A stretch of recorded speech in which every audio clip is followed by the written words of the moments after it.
Hi friends, welcome to metro story. இன்றைக்கி episode எப்படி போச்சுன்னு பார்த்துடலாம். ஸோ விஜயோட பாட்டியும் இதையும் வீட்டுக்கு வந்து ப்ரெஷர் போடுறாங்க காவேரிக்கிட்ட.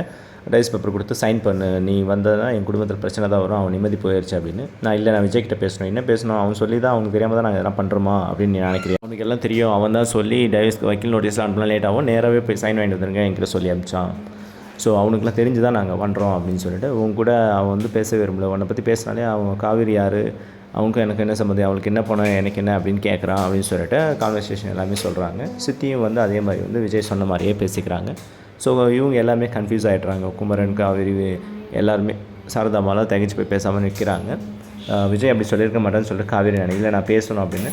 குமரன் தான் பேசுகிறாரு, பாட்டிமா நீங்கள் வந்து ரொம்ப இப்படி பண்ணுறீங்க, அவங்க 2 பேர் வாழ்க்கையில் நீங்கள் இப்படி பண்ணாதீங்க அப்படின்னு சொல்கிறாரு.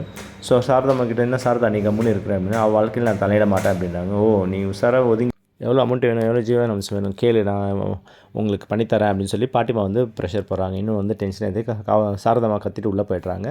ஸோ அதுக்கப்புறம் இவங்க பேசுகிறாங்க. பேசின பிறகு கூட இப்போ நான் விஜய்கிட்ட பேசி தான் சொல்வேன்னு சொல்லுவாங்க. பாட்டியும் வந்து பேசுகிறாங்க. இந்த பாட்டி காவேரி பாட்டின்னு சொல்கிறாங்க, இந்த மாதிரி வந்து பேசாதீங்க, டைம் கொடுங்க அப்படின்னு சொல்லி, நாளைக்கு வருவோம், நீங்கள் வந்து பேசிட்டு சொல்லுங்கள், சைன் பண்ண மாட்டிங்கன்னா சொல்லக்கூடாது, சைன் போட்டு கொடுக்கணும் அப்படின்னு சொல்லிட்டு ப்ரெஷர் போட்டுருவேன்.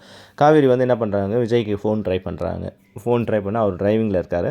ஸோ பைபாஸில் போய்ட்டு ஃபோன் வந்து கீழே இருக்குது, சைலண்ட்டில் போட்டிருக்காருன்னு தெரியல, ஃபோன் எடுக்கல அவர் டிரைவிங்கில் இருக்கார். அதோட முடியுது, ஏன் ஃபோன் எடுக்க மாட்டாரு அப்படின்னு சொல்லிட்டு மறுபடியும் சாரதாம்மா வந்து நிவீனை வர வச்சு, மாப்பிள்ளை 2 பேரும் உட்கார வச்சு எல்லாரையும் வந்து, வாங்க தம்பி உங்களை வர வச்சதுக்கு தான், என்னால் தான் அவங்க வந்து வாழ்க்கை போச்சுன்னு நீங்களாம் சொல்கிறனால உங்களை வர வச்சு நான் பேசுகிறேன். இப்போ வந்து அவங்க எப்படி பேசிட்டு போனாங்க பார்த்தீங்களா, நான் தான் ஏதோ டிசைட் பண்ணேன், அவள் விருப்பம் இருக்குன்னா அவளை கூட்டு போய் நான் வந்து விட்டுறேன், இல்லைனா அவள் ட்ரைவ் பேப்பரில் சைன் பண்ணி கொடுக்கணும்னு சொல்லிட்டு சாரதாம்மா ஒரு பக்கம் ப்ரெஷர் போடுறாங்க. என்னால் எந்த பிரச்சனையும் இருக்கக்கூடாது, இப்போ நாளைக்கு வந்துட்டு அவன் வாழ்கிறேன்னு சொன்னால், ஓ மொத்த சொத்தும் நீங்கள் வந்து எடுத்துக்க போகிறதுக்காக தான் வாழ போகிறீங்களான்னு என்னை கேட்பாங்க. ஸோ இந்த மாதிரிலாம் இருக்குது, நீங்கள் இதுக்கப்புறம் பார்த்துங்கன்னு சொல்லிட்டு சாரதாம்மா போய்ட்றாங்க. ஸோ குமரனும் நிவீனும் வந்து காவேரி தனியாக கூப்பிட்டு பேசுகிறாங்க. என்ன காவேரி, ஏன் இப்படி பண்ணுற, உனக்கும் விஜய்க்கு என்ன பிரச்சனை, ஏன் இப்படி பண்ணிகிட்ருக்க அப்படின்னு. நீ சைன் பண்ண விருப்பம் இல்லைன்னு உனக்கு தெரியுதாங்க, ஃபோர்ஸ் பண்ணல, சைன் பண்ண சொல்லலை, பட் என்ன அப்படின்னா எமோஷனல் பிளாக் எதனா பண்ணாங்களா அப்படின்னு சொல்லிட்டு. ஆமாம், விஜயோட பாட்டி வந்து கோயிலில் கேட்டு அன்றைக்கி இதெல்லாம் பண்ணாங்கன்னு சொல்லி இப்போ தான் அவங்க வந்து 2 பேரையும் வந்து ஷேர் பண்ணுறாங்க. அதோடு வந்து சீரியல் முடியுதுங்க. ஓகேங்களா, நாளைக்கு எபிசோடு வந்து காவேரி வந்து ப்ரெக்னன்சி ரிவீல் பண்ணுற மாதிரி சீன் இருக்குது. நான் அடுத்த வீடியோவில் டெப்த்தாக உங்களுக்கு போடுறேன். சரிங்களா, நம்ம மெட்ரோ ஸ்டோரி சப்ஸ்கிரைப் பண்ணி, ஷேர் பண்ணி, லைக் பண்ணி, கமெண்ட் பண்ணுங்கள். தேங்க்யூ.